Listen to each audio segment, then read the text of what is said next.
ചോദ്യമാണ്, നാണമില്ലേ? എന്റെ അച്ഛൻ എന്നെ ആ വീട്ടിൽ നിന്ന് ഇറങ്ങിപ്പോടാ എന്ന് പറഞ്ഞ ആ ഒരു ക്ലിപ്പ് നിങ്ങൾ കേൾക്കുക. കേട്ടിട്ട് വന്നിട്ട് നമുക്ക് ബാക്കി സംസാരിക്കാം.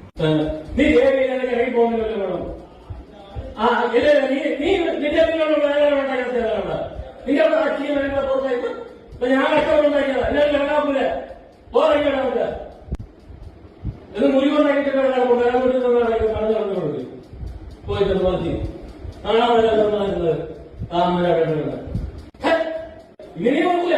ഞാനാ ഞാൻ സത്യം അതൊന്നും നീ നടക്കൂല. ഞാനാ പറഞ്ഞേ അന്നടുത്ത് കാല് കുത്തി അന്ന് മലയാളം പഠിക്കുന്നവര് എന്റെ കുടുംബത്തിൽ എന്റെ കുടുംബം ഇല്ലാതായി. ഞാൻ പറയുന്നു എവിടെ റൂം ഇവിടെ റൂം ഇവിടെ ആർക്കൊണ്ടാക്കിയിട്ടില്ല റൂം. ഇല്ല പറ്റൂല. ഞാൻ